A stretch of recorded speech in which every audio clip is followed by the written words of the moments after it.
Please subscribe the channel and press the bell icon. आज हम NCERT की किताबों कक्षा 8 के लिए इतिहास की पाठ्य पुस्तक हमारे अतीत 3 के अध्याय 8 महिलाएं जाति एवं सुधार नामक पाठ के इंपॉर्टेंट एमसीक्यू सॉल्व करेंगे।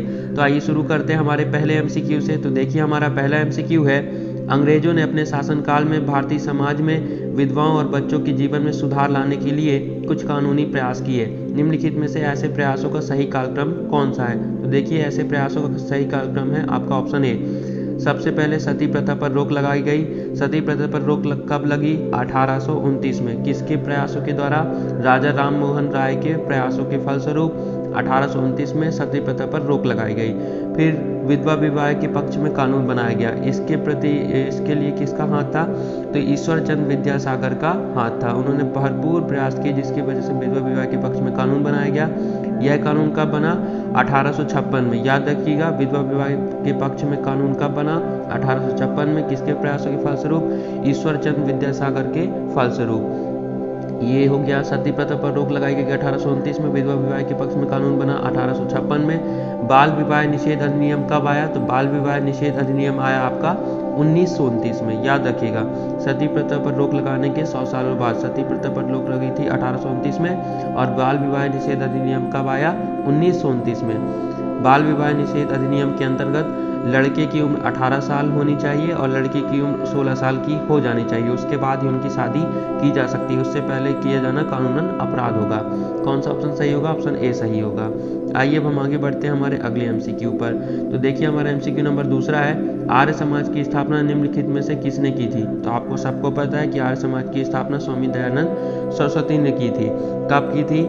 1875 में, यानी 1875 में। आर्य समाज ने हिंदू धर्म को सुधारने का काम किया। याद रखिएगा, आर्य समाज की स्थापना स्वामी दयानंद सरस्वती ने की थी। कब? 1875 में। आइए अब हम आगे बढ़ते हैं हमारे अगले एमसीक्यू पर। तो देखिए हमारा एमसीक्यू नंबर तीसरा है, ब्रिटिश काल में स्त्री पुरुष तुलना नामक किताब जिसमें पुरुषों और महिलाओं के बीच मौजूद सामाजिक फर्कों की आलोचना की गई थी, निम्नलिखित में से किसके द्वारा प्रकाशित की गई थी? तो आपको पता है आज भी हमारे समाज में स्त्री और पुरुष के बीच में कितने सारे सामाजिक फर्क व्याप्त हैं। ठीक है, उस समय आपके 1900 और 18वीं और 19वीं शताब्दी के समय जो भी सामाजिक फर्क थे स्त्री और पुरुषों के बीच, उसके लिए स्त्री पुरुष तुलना नामक किताब ताराबाई शिंदे ने लिखी थी। किसने लिखी थी?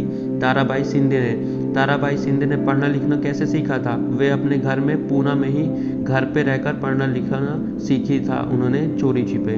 ठीक है, कौन सा ऑप्शन सही होगा? ऑप्शन ए सही होगा। ताराबाई शिंदे ने स्त्री पुरुष तुलना नामक किताब लिखी जिसमें पुरुषों और महिलाओं के बीच मौजूद सामाजिक फर्कों की आलोचना की गई थी। और ये है जो आपकी बेगम रुकैया सखावत, मुमताज अली, ये दोनों भी समाज सुधारक औरतें थी जिन्होंने मुस्लिम लड़कियों की पढ़ाई को बढ़ावा देने के लिए उनके लिए स्कूल भी खोले, मदरसे भी खोले। ठीक है, और ये जो पंडिता रमाबाई है ये संस्कृत की महान विद्वान थी। इन्होंने भी यही काम किया समाज सुधारने का। आप कह सकते हैं कि ये चारों समाज सुधारक थी, लेकिन हमारा ऑप्शन ए सही होगा। क्यों? हमसे तो यहाँ पे ये पूछ रहा है कि स्त्री पुरुष तुलना नामक किताब किसने लिखी थी? ताराबाई शिंदे ने लिखी थी। आइए अब हम आगे बढ़ते हैं हमारे अगले एमसीक्यू पर। तो देखिए हमारा एमसीक्यू नंबर 4 है, ब्रिटिश काल में जाति और समाज सुधार के प्रयासों के संदर्भ में निम्नलिखित कथनों पर विचार कीजिए। तो देखिए ब्रिटिश काल में समाज सुधार के प्रयासों के संदर्भ में ये 3 कथन दिए गए हैं। पहला कथन है, राजा राम मोहन राय ने जाति व्यवस्था की आलोचना करने वाले एक पुराने बौद्ध ग्रंथ का अनुवाद किया। बिल्कुल सही। दूसरा कथन है, प्रार्थना समाज ने सभी जातियों की आध्यात्मिक समानता पर जोर दिया। बिल्कुल सही। जो ये प्रार्थना समाज है आपका, यह भक्ति परंपरा का समर्थक था। कौन? प्रार्थना समाज भक्ति परंपरा का समर्थक था। याद रखिएगा, आपका पहला भी सही है, दूसरा कथन भी सही है। अब तीसरा कथन है, जाति उन्मूलन के लिए काम करने हेतु बंबई में परमहंस मंडली का गठन किया गया। बिल्कुल सही।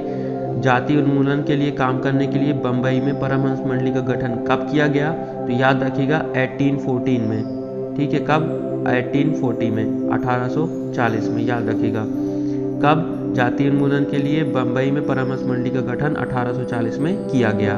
आपकी पहला, दूसरा और तीसरा तीनों कथन बिल्कुल सही है, इसलिए कौन सा ऑप्शन सही होगा? आपसे पूछ रहा कौन सा सही है। सभी सही है, इसलिए ऑप्शन डी सही होगा, 1, 2 और 3। आइए अब हम आगे बढ़ते हैं हमारे अगले एमसीक्यू पर। तो देखिए हमारा एमसीक्यू नंबर 5 है, निम्नलिखित युग्मों पर विचार कीजिए। पहला है, मदिगा समुदाय आंध्र प्रदेश। तो देखिए ये जो मदिगा समुदाय है, महार समुदाय है, दुगला समुदाय, ये सभी अछूत जनजाति के समुदाय हैं। मध्यगा समुदाय के लोग आंध्र प्रदेश में और दक्षिण भारत के अन्य राज्यों जैसे तमिलनाडु, कर्नाटक, ठीक है, इन जगह पर भी मध्यगा समुदाय के लोग रहते थे। तो ये मध्यगा समुदाय आंध्र प्रदेश में रहता था, ये सही सुमेलित है, पहला सही है। अब दूसरा है महार समुदाय। महार समुदाय के लोग महाराष्ट्र के आसपास के क्षेत्रों में रहते थे और महाराष्ट्र में मुख्य रूप से रहते थे। याद रखिएगा, संविधान सभा की समिति के अध्यक्ष डॉक्टर भीमराव अंबेडकर का समुदाय कौन सा था? तो महार समुदाय से ही आते थे आपके डॉक्टर भीमराव अंबेडकर, जो महाराष्ट्र में रहता था मुख्य रूप से। आपका पहला दूसरा दोनों सही है, ठीक है। अब तीसरा है दुबला समुदाय। तो दुबला समुदाय को बोला है असम में रहते थे, तो दुबला समुदाय असम में नहीं रहता था, बल्कि दुबला समुदाय के लोग गुजरात में वास करते थे, ठीक है। तो आपका पहला सही है, दूसरा सही है, तीसरा गलत है। आपसे पूछ रहा है कौन से सही सुमेलित है, तो केवल 1 और 2 सही सुमेलित है, इसलिए आपका कौन सा ऑप्शन सही होगा? आपका ऑप्शन से ए सही होगा। मध्यगा समुदाय आंध्र प्रदेश में, महार समुदाय महाराष्ट्र में। आइए अब हम आगे बढ़ते हैं हमारे सेकेंड लास्ट एमसीक्यू पर। तो देखिए हमारा एमसीक्यू नंबर 6 है, ब्रिटिश काल में न्याय और समानता के लिए हुए प्रयासों के संदर्भ में निम्नलिखित कथनों में से कौन से सही नहीं है। अब हमें यहाँ पर पता लगाना है कि कौन सा कथन सही नहीं है। तो पहला कथन है जाति भेदभाव के विरुद्ध, जो जाति में भेदभाव किया जाता है ऊंची नीचे, ठीक है, उसके विरुद्ध घासीदास ने दक्षिण भारत में सतनामी आंदोलन शुरू किया था। बिल्कुल सही, जाति भेदभाव के विरुद्ध घासीदास ने सतनामी आंदोलन शुरू किया, लेकिन दक्षिण भारत में शुरू नहीं किया था। कहाँ शुरू किया था? मध्य भारत में शुरू किया था, इसलिए आपका पहला कथन गलत हो जाता है, क्योंकि घासीदास ने मध्य भारत में जाति भेदभाव के विरुद्ध सतनामी आंदोलन शुरू किया था। याद रखिएगा, मध्य भारत में, ना कि दक्षिण भारत में, इसलिए पहला गलत है। दूसरा है पूर्वी बंगाल में हरिदास ठाकुर ने मतुआ पंथ ने निम्न चंडाल काश्तकारों के बीच काम किया। बिल्कुल सही, याद रखिएगा, पूर्वी बंगाल में हरिदास ठाकुर ने मतिया पंथ में निम्न चंडाल काश्तकारों के बीच काम किया था, ठीक है। दूसरा कथन भी आपका 100% सही है।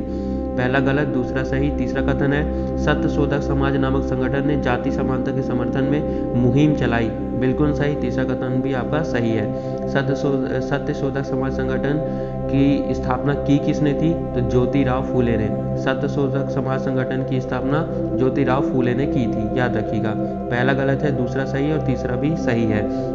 अब हमसे पूछ रहा था कि कौन सा कथन सही नहीं है, तो केवल एक सही नहीं है, ऑप्शन ए सही होगा। आइए अब हम आगे बढ़ते हैं हमारे अंतिम एमसीक्यू पर। तो देखिए हमारा एमसीक्यू नंबर 7 है, गुलामगिरी नामक पुस्तक का लेखक निम्नलिखित में से कौन सा है? तो देखिए गुलामगिरी पुस्तक का लेखक है आपके ज्योतिराव फूले हैं। ज्योतिराव फूले का जन्म कब हुआ था? याद रखिएगा, 1827 में ज्योतिराव फूले का जन्म हुआ था। और गुलामगिरी नामक पुस्तक उन्होंने कब लिखी थी ज्योतिराव फूले ने? तो गुलामगिरी नामक पुस्तक उन्होंने 1873 में लिखी थी, याद रखिएगा। कब लिखी थी? 1873 में, याद रखिएगा। ज्योतिराव फूले ने गुलामगिरी नामक पुस्तक की लेखक हैं, ठीक है। ज्योतिराव फूले कब उन्होंने लिखा? 1873 में, याद रखिएगा। Thank you for watching. Please subscribe the channel and press the bell icon so that you never miss the notification of our any new video. Thank you for watching.